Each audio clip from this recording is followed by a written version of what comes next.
Let's begin at the very beginning, a very good place to start.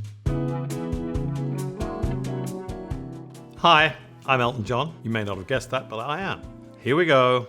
God, I was so young there, and that was probably all I could afford. And it showed the trousers are very bell-bottomy. So it was obviously taken in the late 60s, I would think. Apparently it was my first publicity shot. And so that obviously went down very well. I don't remember it being publicized anywhere. I don't recognize me. I do recognize me, but I'm very, very young and very, very naive, and I obviously have no idea what's to come in the next 50-odd years.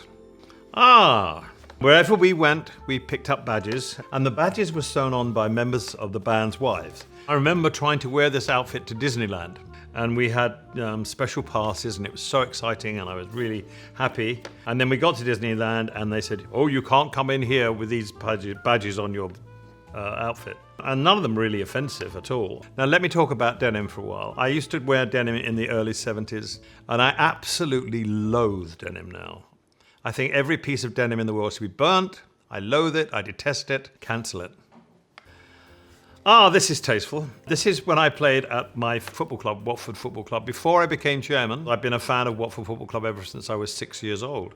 And so to play a concert at Vicarage Road, where the ground is, was really emotional for me. And obviously this was the colours of the football team. The outfit, I don't know who made it, probably Annie Reevey. I look like a matador who's just had one drink too many and stumbled into a concert. I don't know. I like the glasses. The glasses are great. It was a very important day, and that outfit was meant to show my love for the club. I remember this. Las Vegas, and there's the fabulous Diana Ross on the right, and Cher being Cher on the left, and me stuck in the middle. And my outfit was by Bob Mackie. Cher's was definitely by Bob Mackie. I'm not sure about Diana's. And all three artists are still going strong. Cher, me, and Diana Ross. It's a rather lovely photograph of three people who have remained successful. As you can see, this was the era of platform shoes. And obviously, I'm looking to buy a new pair of shoes that day because I don't have any. And my outfit is so tasteful with those lovely shorts and the hat and the glasses with the feathers on them, I think, yeah. I always said, if I was a woman, I would spend all my money on handbags, shoes, accessories, because they're just ridiculous. I mean, men's shoes have gotten so good over the years, and they used to be horrible. But women's accessories are so incredible, and men are catching up now. I loved my success in the early days, and I loved dressing up, and I loved clothes. And this is a photograph of me enjoying my stuff, and obviously there's a lot of stuff to enjoy. Hollywood Walk of Fame, when I got my star on Hollywood Boulevard, which was a lovely day. I couldn't believe I was getting a star on Hollywood Boulevard so early in my career. The suit is Bob Mackie, and I think there's a badge on the star of people who had already been on the Walk of Fame. The glasses played a very, very important part in my career because having been born a little bit myopic, the glasses that were available in England were not very good. When I got to America in 1970 and found this store called Optique Boutique on Sunset Boulevard in Los Angeles, I went crazy. I took glasses to a new level with that store. I got implants, and I don't have to wear glasses, but I like to wear glasses. These don't have lenses in them. And I decided now, in association with Walmart, to make an Elton John line of glasses because a portion of the proceeds go to the Elton John AIDS Foundation. And, you know, the Bob Mackie outfit is just to die for. And I wish I had the same waistline now. Talking of Bob Mackie, here's the sort of thing you go down to the grocery store and when you dressed up to come on stage, you felt you were ready for a show. And if you weren't ready for a show with this outfit on, you'd never be ready. But it's part of the British psyche. You look at Mick Jagger and you look at Mark Bolan and Rod Stewart and David Bowie. We all had this desire to come on stage, and when you put your costume on, you were ready to perform. I couldn't ever really come on stage and look normal, or, you know, as normal as one could. It was me evolving into the madcap artist that I became. This outfit is one of my favorite outfits of all time. It's called the Giant Chicken outfit. This is the one I wore on the Muppet Show. This might be from the Muppet Show because I don't normally play a white piano. So it was made by Bill Whitten, who was an incredible LA designer in the early 1970s. And this was so much fun to wear. I mean, I used to get feathers in my mouth when I was singing, and it was so heavy. And this was reused several times in the film Kingsman 2, and also when I just did a commercial in America with Lil Nas X, and he wore that outfit, and I wore one of his outfits. But this was something else. It was funny. It would never anything like that had been seen before. I know Bernie Taupin, my lyricist, wasn't exactly happy about it, and a lot of people just thought, why does he have to wear that? You know, I sat at a piano. I'm not Mick Jagger, I'm not Rod Stewart, I'm not David Bowie. I don't move around the stage.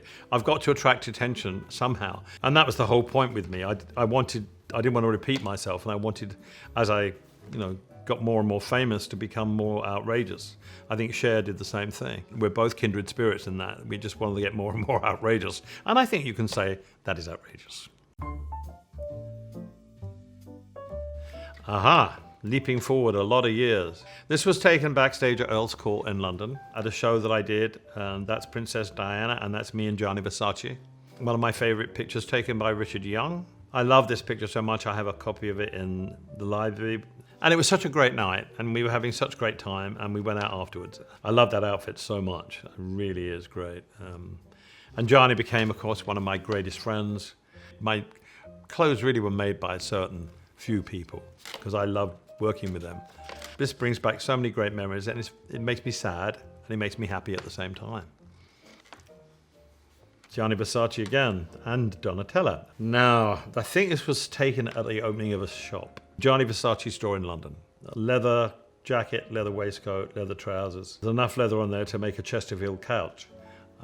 Gianni, again, became my best friend. Donatella, still one of my best friends.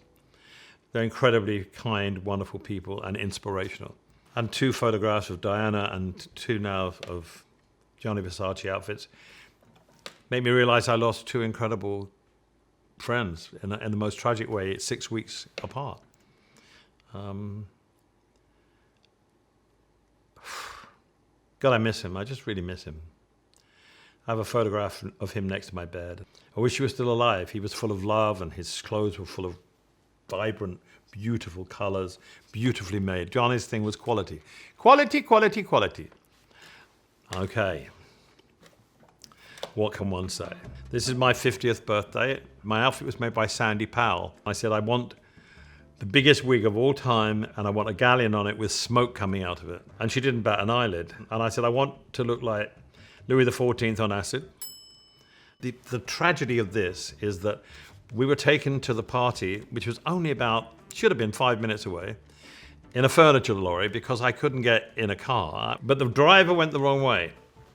He went the long way round, and we got stuck in the traffic going to the party. So I was in the van for 45 minutes. That wig must have weighed 13, 14 pounds. And it was stuck on with glue, knitting needles, hairpins, everything. The wig would go, and then at the other side, it was like Marge Simpson. And I was in agony, and I was so angry. We finally reached the Hammersmith Palais, where the party was. And they lowered down the van, and I'm going, "Arr!" And as they saw my face, I went, hi. And luckily enough, I had the good sense to know there was another outfit waiting for me to change into with another wig, which wasn't so heavy. I didn't even say hello to anybody as I went, and I just went straight upstairs and changed outfits because I was in so much pain. That's what vanity will do for you. And vanity nearly killed me that night, but it is the motherfucker of all outfits. Yes, Gaga and I at the Grammys. That's an Armani tuxedo that I'm wearing. It's the only time I've ever worn Armani. God, I love her. She's the godmother to our 2 sons. She is so great. I love her to death. We've had so much fun together. When she first arrived at my house that you're in now, she couldn't get through the front door because her heels were so big and her hat was too tall. And I've got a big front door. And she came on the plane like that. She has that ability to look so out there and then look so classic as well. And when she, on her film premieres and when she's doing red carpet, she looks amazing. And then she just can look, she goes to the Met Ball and looks like something out of, from Venus or Mars. And she's just an inspiration to me. Dua Lipa. What a beautiful woman. Another great woman. Another woman with a fire in her belly. She was so good, so professional, so glamorous. I mean, look at that dress. I think it's a Balenciaga dress, I'm not sure. Look at those earrings, look at this hair, look at everything. I'm wearing a Gucci jacket, which is nice. And then because of that meeting, we got to be friends, and she got to sing on a record called Cold Heart, which has been probably one of my biggest singles of my whole life. a very special day. And she's a very special woman. This was in Paris, and Charlie Puth did this song. We did another track from the lockdown session called After All. And this is a Gucci suit they made for me for the occasion with a beautiful cotton shirt. And this was the first thing I'd done, really, performing-wise, since March the 7th in 2020 in Australia. So it was lovely to play in front of about 50,000 people and hear applause again, because I hadn't had that. Nobody'd had it. So I'm hoping that when I go back on the Farewell Yellow Brick Road tour, that's going to inspire me, because I've kind of got used to not going out on the road. After the Elton John AIDS Foundation Oscar party, David and I went to Vanity Fair, and we saw Jared Leto, who we knew, and then he introduced me to Alessandro. And I was already wearing Alessandro's clothes. And so we became instant friends. He came down here to the house, looked through my whole wardrobe from the 1970s onwards, and did an Elton John capsule collection for Gucci. He's the closest thing to Gianni Versace that's I've ever come across. Clothes designers, I think when you wear their clothes, they become part of you and they become your friends. Richard James the same. And that's why I like to have relationships with designers, because you get to know them, they get to know you, and you have fun with them. Every designer I've ever worked with, I've had so much fun with. And I've never asked them to make me something special. It's always what they want. You know, it's their idea, and I either say yay or nay, but usually I say yes. God, that you could have included so many more photographs, but we'd be here for another 3 years looking at what I've worn. Do I regret any of it? Not really. There's some clunkers, but there always is. I mean, I'm surprised that Donald Duck outfit wasn't in here. But again, it was Bob Mackie thinking, all right, you're going to be Donald Duck. And I went, oh, fine, great, lovely. A disaster, but fun disaster. But throughout my career, clothes have been so much important. Without that process of dressing up and looking different and having fun, I would never have been the artist that I became. Never. Okay, that was my life in looks. I hope you're not crippled with laughter by now, but I enjoyed it.